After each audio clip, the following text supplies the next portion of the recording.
നമസ്കാരം, എല്ലാവർക്കും സ്വാഗതം ഡെയിലി അപ്ഡേറ്റ്സിലേക്ക്. നാളെ 2026 ഫെബ്രുവരി മാസം 28 ശനിയാഴ്ച ദിവസം. നാളെയും വരും ദിവസങ്ങളിലും പൊതുജനങ്ങൾ എല്ലാവരും ശ്രദ്ധിച്ചിരിക്കേണ്ട എല്ലാവരുടെയും അറിവിലേക്കായി വളരെ പ്രധാനപ്പെട്ട അറിയിപ്പുകളുടെ വിശദ വിവരങ്ങളാണ് ഈ ഒരു വീഡിയോയുടെ പങ്കുവെക്കുന്നത്. ഓരോ അറിയിപ്പുകളും വളരെ പ്രധാനപ്പെട്ടതാണ്. അതിനാൽ തന്നെ വീഡിയോ മുഴുവനായി ശ്രദ്ധിക്കുക. മറ്റുള്ളവരിലേക്കും ഈ ഇൻഫർമേഷൻ ഷെയർ ചെയ്തെത്തിക്കുവാനും നിങ്ങൾ മറക്കരുത്. സർക്കാർ അറിയിപ്പുകൾ യഥാസമയം ലഭിക്കുന്നതിന് വേണ്ടി വാട്സപ്പ് ഗ്രൂപ്പിലും ജോയിൻ ചെയ്യുക. ചാനൽ ആദ്യമായി കാണുന്നവരാണെങ്കിൽ സബ്സ്ക്രൈബ് ചെയ്യുക. ഫേസ്ബുക്കിലൂടെയാണ് നിങ്ങൾ വീഡിയോ കാണുന്നതെങ്കിൽ പേജ് ഫോളോ ചെയ്യുവാനും മറക്കരുത്. അപ്പോൾ നമുക്ക് പ്രധാനപ്പെട്ട അറിയിപ്പുകൾ എന്തൊക്കെയാണെന്ന് നോക്കാം. സംസ്ഥാനത്ത് പാൽ വില വർദ്ധിപ്പിക്കാൻ നീക്കം. സംസ്ഥാനത്തെ പാൽ വില വർദ്ധിപ്പിക്കാൻ അനുമതി തേടിയിരിക്കുകയാണ് ഇപ്പോൾ മിൽമ. സർക്കാരിനെ സമീപിച്ചു എന്നുള്ള റിപ്പോർട്ടുകളാണ് പുറത്തു വരുന്നത്. ലിറ്ററിന് 4 രൂപ വർദ്ധിപ്പിക്കുവാനുള്ള നീക്കമാണ് നടക്കുന്നത്. നിലവിൽ 52 രൂപയാണ് വില. ഇത് 56 രൂപയാക്കാനാണ് അനുമതി തേടിയിരിക്കുന്നത്. കഴിഞ്ഞ മാസം തന്നെ ഇതിനുള്ള ശ്രമങ്ങൾ തുടങ്ങിയിരുന്നു. ഇത് സംബന്ധിച്ച ശുപാർശ ക്ഷീര വികസന വകുപ്പ് മന്ത്രിക്ക് ജനുവരി 20 കൈമാറിയിരുന്നു. തിരഞ്ഞെടുപ്പ് പെരുമാറ്റച്ചട്ടം നിലവിൽ വരുന്നതിന് മുൻപ് തന്നെ ഇതിൽ തീരുമാനമെടുക്കണമെന്ന് മിൽമ ഭരണസമിതി ആവശ്യപ്പെടുന്നുണ്ട്. കർഷകർക്ക് നേരിട്ട് പ്രയോജനം ലഭിക്കുന്ന വിധത്തിലാണ് ഈ ഒരു വില വർധനവ് ക്രമീകരിച്ചിരിക്കുന്നത്. 4 രൂപ വർദ്ധിപ്പിച്ചാൽ അതിന്റെ 83.75% കർഷകർക്കാണ് ലഭിക്കുക. അതായത് 2 രൂപ 40 പൈസ നേരിട്ട് കർഷകർക്ക് ലഭ്യമാകും. ബാക്കി തുക പാൽ സൊസൈറ്റികൾക്കും വിൽപ്പനക്കാർക്കും ലഭിക്കും. അടുത്ത അറിയിപ്പ്, സംസ്ഥാനത്ത് 500 രൂപ അതുപോലെ തന്നെ 100 രൂപ എന്നീ കറൻസി നോട്ടുകളിൽ മാറ്റം വരാൻ പോവുകയാണ്. രാജ്യത്ത് 100, 500 രൂപ നോട്ടുകളിൽ പ്രധാന സുരക്ഷാ മാറ്റങ്ങൾ വരുത്താനാണ് റിസർവ് ബാങ്ക് ഓഫ് ഇന്ത്യ തീരുമാനിച്ചിട്ടുള്ളത്. 2026 കറൻസി അപ്ഡേറ്റിന്റെ ഭാഗമായാണ് ഈ ഒരു നടപടി വരുന്നത്.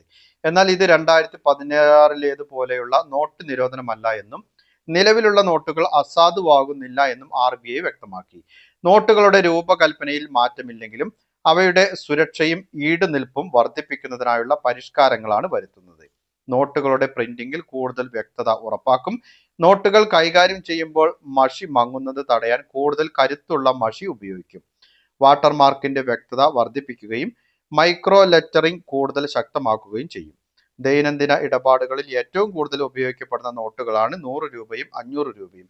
നിരന്തരമായ ഉപയോഗം മൂലം ഇവ പെട്ടെന്ന് കേടുവരാൻ സാധ്യത ഉള്ളതിനാലാണ് ഈടുനിൽപ്പ് വർദ്ധിപ്പിക്കുന്നത്. കൂടാതെ കള്ളനോട്ടുകൾ നിർമ്മിക്കുന്നത് തടയാൻ ആധുനിക സുരക്ഷാ സംവിധാനങ്ങൾ ഏർപ്പെടുത്തേണ്ടത് അത്യാവശ്യമാണെന്നും RBI ചൂണ്ടിക്കാട്ടുന്നു. എന്നാൽ നിലവിൽ നിങ്ങളുടെ കൈവശമുള്ള 100 രൂപ 500 രൂപ നോട്ടുകൾ നിയമപരമായി സാധുതയുള്ളതാണ്.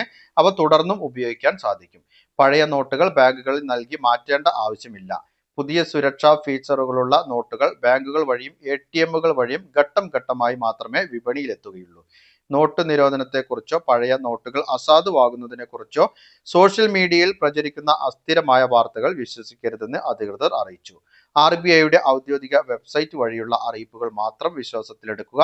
സംശയകരമായ നോട്ടുകൾ ലഭിക്കുകയാണെങ്കിൽ അടുത്തുള്ള ബാങ്ക് ശാഖയിൽ റിപ്പോർട്ട് ചെയ്യണമെന്നും നിർദ്ദേശമുണ്ട്.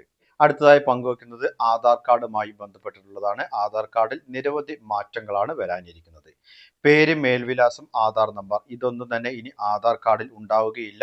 കാർഡ് ഉടമയുടെ ഫോട്ടോയും QR കോഡും മാത്രമേ ഉണ്ടാവുകയുള്ളൂ. ഈ ഒരു രീതിയിൽ ആധാർ കാർഡ് രൂപകൽപ്പന ചെയ്യുന്നതിന് പദ്ധതിയിടുകയാണ്. സ്വകാര്യത സംരക്ഷിക്കാനും ആധാർ കാർഡ് ദുരുപയോഗം ചെയ്യപ്പെടുന്നത് തടയാനും ഓഫ്ലൈൻ വെരിഫിക്കേഷൻ തടയുന്നതുമാണ് പുതിയ മാറ്റങ്ങൾ കൊണ്ട് ലക്ഷ്യം വെക്കുന്നത്. ഓഫ്ലൈൻ ആധാർ പരിശോധന തടയുന്നതിനും ഉപഭോക്താക്കളുടെ സ്വകാര്യത ഉറപ്പാക്കുന്നതിനും പുതിയ ഈ ഒരു സംവിധാനം സഹായിക്കുമെന്നാണ് കരുതപ്പെടുന്നത്. ആധാർ നിയമം അനുസരിച്ച് ഓഫ്ലൈൻ വെരിഫിക്കേഷനായി ഒരു വ്യക്തിയുടെ ആധാർ നമ്പറോ ബയോമെട്രിക് ഡാറ്റയോ ശേഖരിക്കുന്നതും ഉപയോഗിക്കുന്നതും സൂക്ഷിക്കുന്നതും നിരോധിച്ചിരിക്കുകയാണ്. എന്നാൽ ഇപ്പോഴും ആധാർ കാർഡുകളുടെ ഫോട്ടോ കോപ്പികൾ ശേഖരിച്ച് സൂക്ഷിക്കുന്നത് പലരും തുടരുന്നുണ്ട്. ഇതിനെ ചെറുക്കുന്നതിനായാണ് പുതിയ മാറ്റങ്ങൾ കൊണ്ടുവരുന്നത്. ആധാർ പരിശോധനയ്ക്കുള്ള നിയമങ്ങൾ പ്രകാരം UIDAI അംഗീകൃത സ്ഥാപനങ്ങൾക്കും ബാങ്കുകൾക്കും മാത്രമേ ആധാർ പരിശോധിക്കാൻ അനുമതിയുള്ളൂ. അതുകൂടാതെ ഉപഭോക്താക്കൾക്ക് ബയോമെട്രിക് വിവരങ്ങൾ ലോക്ക് ചെയ്തു വെക്കാനും സാധിക്കും. OTP പരിശോധന മാത്രമേ ആധാർ പരിശോധന നടത്തുമ്പോൾ പ്രവർത്തിക്കൂ എന്ന് ഉറപ്പുവരുത്താൻ ഇത് സഹായിക്കും. അതായത് ശ്രദ്ധിച്ചിരിക്കേണ്ട മറ്റൊരു അറിയിപ്പ്, ഏപ്രിൽ മാസത്തിൽ നിരവധി മാറ്റങ്ങളാണ് വരുന്നത്. അതിൽ ഏറ്റവും പ്രധാനപ്പെട്ട ഒരു മാറ്റം എന്ന് പറയുന്നത് ഏപ്രിൽ മാസം മുതൽ 20% എത്തനോൾ അടങ്ങിയ പെട്രോൾ മാത്രമേ രാജ്യത്ത് വിൽക്കാൻ പാടുള്ളൂ. ഒപ്പം എൻജിന്റെ കേടുപാട് കുറയ്ക്കാൻ മിനിമം റിസർച്ച് ഒക്ടൈൻ നമ്പർ അതായത് RON 95 മാനദണ്ഡം പാലിച്ചതുമായ പെട്രോൾ മാത്രമേ പാടുള്ളൂവെന്ന് കേന്ദ്രം അറിയിച്ചു. Bureau of Indian standards specification അനുസരിച്ച് സംസ്ഥാനങ്ങളിലും കേന്ദ്രഭരണ പ്രദേശങ്ങളിലും എണ്ണ കമ്പനികൾ 20% വരെ എത്തനോൾ അടങ്ങിയ പെട്രോൾ മാത്രമേ വിൽക്കാൻ പാടുള്ളൂ. കരിമ്പ്, ചോളം അല്ലെങ്കിൽ ധാന്യം എന്നിവയിൽ നിന്നാണ് എത്തനോൾ ഉൽപ്പാദിപ്പിക്കുന്നത്. പെട്രോളിനേക്കാൾ വായു മലിനീകരണം കുറവാണ്. ആഭ്യന്തരമായി ഉൽപ്പാദിപ്പിക്കാനും സാധിക്കും. ജ്വലനശേഷി കൂടുതലാണ്. എണ്ണ ഇറക്കുമതി കുറയ്ക്കുന്നതിനും മലിനീകരണം കുറയ്ക്കുന്നതിനും വേണ്ടിയാണ് പെട്രോളിൽ എത്തനോൾ കലർത്തുന്നത് സർക്കാർ നിർബന്ധമാക്കിയത്. കരിമ്പ്, ചോളം എന്നിവയുടെ ആവശ്യകത വർദ്ധിക്കുന്നതിനാൽ കർഷകർക്ക് ഗുണം ചെയ്യുമെന്നും വിലയിരുത്തപ്പെടുന്നു. പഴയ വാഹനങ്ങൾക്ക് മൈലേജിൽ നേരിയ കുറവുണ്ടാകും. 3 മുതൽ 7% വരെ മൈലേജ് കുറയുമെന്നാണ് നിഗമനം. വാഹനങ്ങളുടെ എഞ്ചിനുള്ളിൽ ഇന്ധനം അനിയന്ത്രിതമായി കത്തുന്ന അവസ്ഥയെ പ്രതിരോധിക്കുവാനുള്ള ശേഷിയെയാണ് ഒക്ടൈൻ നമ്പർ സൂചിപ്പിക്കുന്നത്. ഉയർന്ന ഒക്ടൈൻ നമ്പറുള്ള ഇന്ധനം എഞ്ചിന്റെ പ്രകടനം മെച്ചപ്പെടുത്തുകയും തേയ്മാനം കുറയ്ക്കുകയും കേടുപാടുകൾ തടയുകയും ചെയ്യുന്നു. അതിനാൽ മിനിമം റിസർച്ച് ഒക്ടൈൻ നമ്പർ 95% പാലിക്കണമെന്നുള്ള നിർബന്ധവുമുണ്ട്. അടുത്തതായി പങ്കുവെക്കുന്ന മറ്റൊരു അറിയിപ്പ്, സംസ്ഥാനത്ത് വിതരണം ചെയ്യുന്ന സ്ത്രീ സുരക്ഷാ പെൻഷൻ പദ്ധതിയുടെ 2ാം ഘട്ട വിതരണം ആരംഭിക്കുകയാണ്. 1000 രൂപയാണ് ഗുണഭോക്താക്കളുടെ അക്കൗണ്ടുകളിലേക്ക് ലഭിക്കുന്നത്. അപ്പോൾ ഇനിയും ഈ ഒരു പദ്ധതിക്കായി അപേക്ഷ സമർപ്പിച്ചിട്ടില്ലാത്ത ആളുകൾക്ക് അപേക്ഷ സമർപ്പിക്കുകയും നിലവിൽ അപേക്ഷ സമർപ്പിച്ചിട്ട് ഈ ഒരു തുക മുടങ്ങിയിട്ടുള്ള ഗുണഭോക്താക്കൾ ഉണ്ടെങ്കിൽ നിങ്ങളുടെ അതിലെ തെറ്റുകൾ തിരുത്തി വീണ്ടും സബ്മിറ്റ് ചെയ്യുകയാണെങ്കിൽ നിങ്ങൾക്കും ഈ ഒരു തുക വരും മാസങ്ങളിൽ ലഭിക്കുന്നതാണ്. അപ്പോൾ വളരെ പ്രധാനപ്പെട്ട അറിയിപ്പുകളുടെ വിശദ വിവരങ്ങളാണ് ഈ ഒരു വീഡിയോയിൽ പങ്കുവച്ചത്.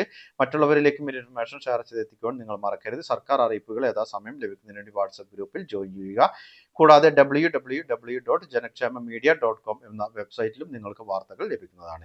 പുതിയൊരു വീഡിയോയുമായി വീണ്ടും കണ്ടുമുട്ടാം. അതുവരേക്കും അനൂപ് സൈനിങ് ഓഫ്.